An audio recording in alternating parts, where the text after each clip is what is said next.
My name is Nick Santino. I sing and play guitar in my own solo thing called Nick Santino, and I'm on the acoustic bass tent. I'm from Boston, Massachusetts.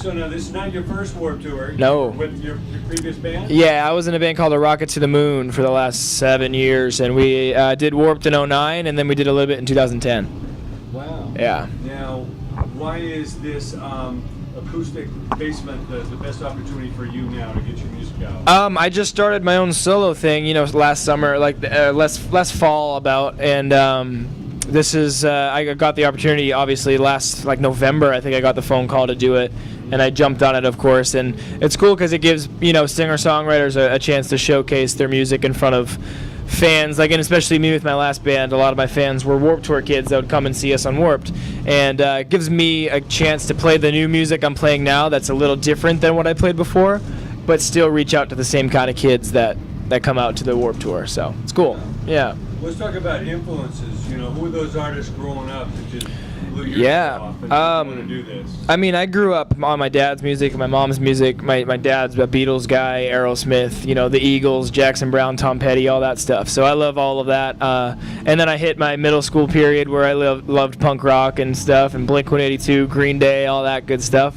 And now being 26, I'm back to my dad's favorite music, you know what I mean? And I think I appreciate it more now than ever.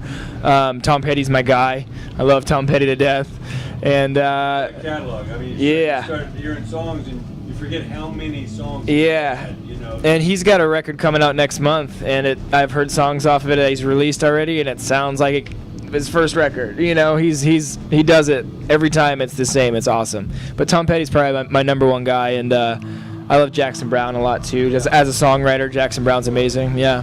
Now, what do you take from an artist like a Tom Petty or Jackson Browne? Besides great music, what lessons are learned as far as songwriting goes? I mean, look at Tom Petty. Like I said, he has been doing it for so long, and he still sounds the same, and he still stays true to himself and stays true to his fans and the music that he creates. He didn't go off and start making metal records, after a part of his career. He's played the same music his whole career, and it's amazing. And I think that's a very cool thing. I mean, he's changed a little. Sometimes he does a record like Mojo, I think was his last one that he put out in 2010, and they were a little bit more like a bluesy rock kind of record, but it was still Tom Petty, and he's not afraid to experiment but keep his own sound. And I think that's besides just songwriting and stuff, I love everything that Tom's written, but him as a performer and as an artist, I think that's just, I could go see a Tom Petty show and want to sit there, play a show right after see it. He's one of those guys, Yeah.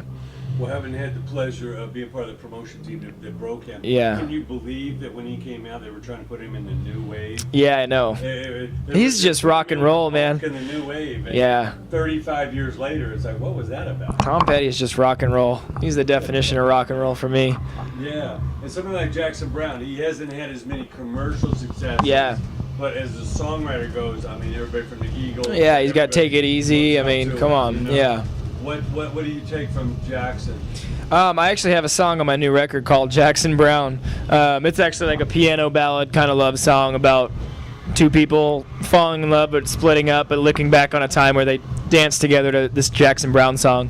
But yeah, I grew up and listening to all that stuff. Same kind of thing for Jackson Browne, as a songwriter, and he can go out and do an acoustic tour where it's just him and a guitar, and that really showcases, his lyrics and what he's singing about. And man, him as a performer, I unfortunately haven't seen him or Tom live yet. I'm probably going to see him in August, Tom Petty, because he's doing his little tour, and I'll probably see him at Fenway Park in Boston, which will be amazing. But yeah, man, something about him, it's just so captivating, listening and watching them, videos of them live and DVDs and old documentaries and stuff of both of those guys, and it's amazing. It's so inspirational for me. Sure. Yeah. So now as you chart your own course, you're out there, yeah. You've got the acoustic thing happening. Where do you want to take it?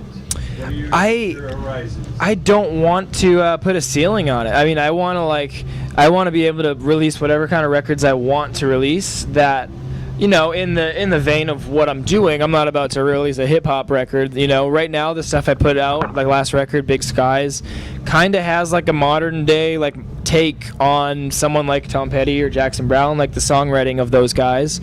And I think I want to continue to go down that road, and I want to, put out maybe just a straight acoustic record, or, something maybe just piano based, or more of a rock and roll upbeat, like Damn the Torpedoes kind of record. I think I just want to have I think the future's open, and I think the sky, into the great wide open, as Mr. Petty said. And I think that's the best way to look at it is, the possibilities are endless. I could kind of do anything, and that's what I'm hoping I can do, at least, yeah. Sure. Now, for those that haven't partaken in the Warped Tour, what advice do you give those young bands if they're lucky enough to get that call? Yeah.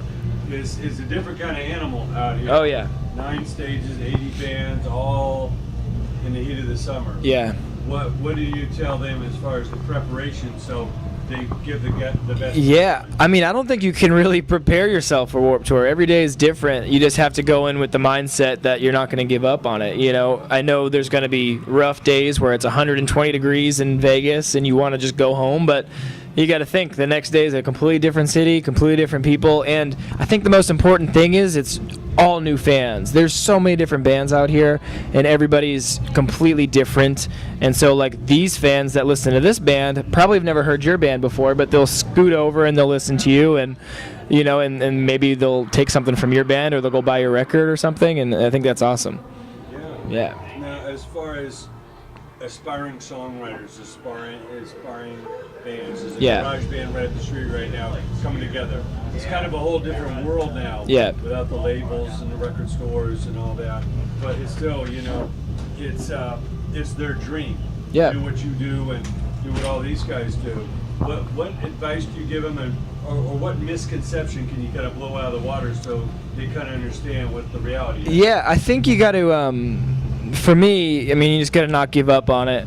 When we split up last summer, I knew that this was what I wanted to keep doing. I didn't want to go work at an Arby's or something. I wanted to make music for a living, whether it's playing in front of Madison Square Garden sized crowd or playing in front of 200 people or 50 people. I don't care how many people like my band or my music. It makes me happy to create music, and I think that if that's what you want to do in your life and you want to go down the music road, just as long as it makes you happy, don't give up on it, because the music will never actually give up on you. You know what I mean? It will always be there. You can always write a song about it, and I think that's the most important thing, is just make sure that's what you want to do. You know what I mean? Because you can go off and do something else, but it's a hell of a ride, and it's a lot of work, and but it's fun. It's a lot of fun.